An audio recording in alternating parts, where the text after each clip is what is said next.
वडोदरा के ward number 2 में शामिल समा इलाके में वीर सावरकर गार्डन में बच्चों के चिल्ड्रंस प्ले एरिया में जितने भी साधन हैं वो सभी खस्ताहाल स्थिति में है और ये बच्चों की जान पर जोखिम खड़ा कर रहे हैं।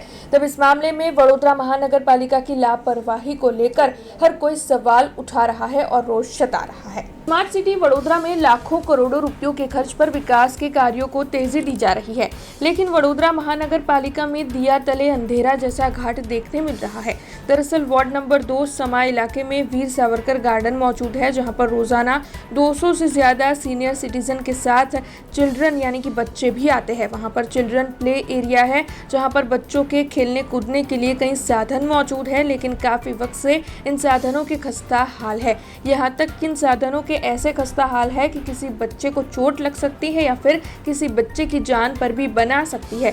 तब इस मामले को लेकर उस इलाके के जागरूक नागरिकों समेत स्थानीयों की ओर से स्थानीय कॉरपोरेटर और साथ ही पालिका प्रशासन में कई बार पेशकश की गई है, लेकिन अभी तक इस मामले में कोई भी सूद नहीं ली जा रही है, जिसके मद्देनजर अब इलाके के कांग्रेस के वार्ड प्रमुख ने इस मामले में प्रशासन के खिलाफ रोष जताते हुए आवाज उठाई है। वडोदरा शहर ward number 2 Veer Savarkar garden आ गार्डनमां બે ભાગ છે। એક બાજુ વરિષ્ઠ નાગરિકો સવારે અને સાંજે મોર્નિંગ અને ઇવનિંગ વોક માટે આવતા હોય છે, અને બીજો જે ભાગ છે એમાં ચિલ્ડ્રન પ્લે એરિયા છે અને ઘણા બધા ઇક્વિપમેન્ટ છે।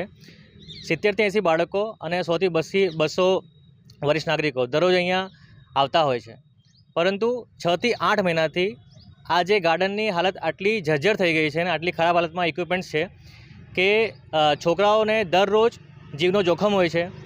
ઇક્વિપમેન્ટ્સ તૂટી ગયા છે। કોર્પોરેશનને એમની વેબસાઇટ પર, એમને ઈમેલ પર અને ટ્વિટર પર ઘણી બધી કમ્પ્લેનો કરી છે, પરંતુ કોઈ રિસ્પોન્સ આવ્યો નથી।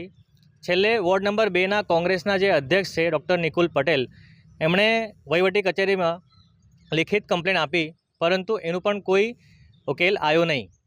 આજે એ વાતને 1 મહિનો થવાનો છે અને કોર્પોરેશન પાસે લાગે છે કે આના માટે કોઈ બજેટ નથી। વિકાસના કામો થાય છે પણ મેન્ટેનન્સના કામ થતા નથી। કાલે ઉઠીને કોઈ બાળક લસણી પરથી પડી જશે કે કોઈક બાળકને કોઈ ઈજા થશે, એના માટે કોણ જિમ્મેદાર હશે? હજુ વડોદરા હરણી બોટકાંડથી ઉભરાયું નથી। હરણી બોટકાંડમાં મરેલા બાળકોને અને એમના પરિવારોને કોઈ પણ જાતનો કમ્પન્સેશન મળ્યો નથી।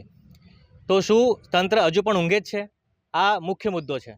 લસણી હોય કે તમારું ક્લાઇમ્બિંગનું હોય કે તમારા હિંચકા હોય, બધા જ તૂટેલા છે। બાળકો અહીંયા આવીને ઇક્વિપમેન્ટ્સ તો ભરપૂર માત્રામાં છે, પણ એમાંથી 70% ઇક્વિપમેન્ટ્સ તૂટેલા છે અને 6 થી 8 મહિનાથી કોઈ પણ ઇક્વિપમેન્ટ કામ કરતું નથી।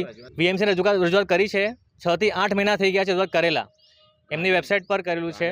આ બાબત તો એવી છે ને કે બંને પિલર જે તમે એન્ટ્રીના પિલર તમે જોશો ને, કાલે ઉઠીને કોઈના માથે પડી જાય ને તો માણસનું જીવ બચવાનું છે નહીં। દિવાલો ઝૂકેલી છે, હલેલી છે અને ઝૂલતી દિવાલો છે।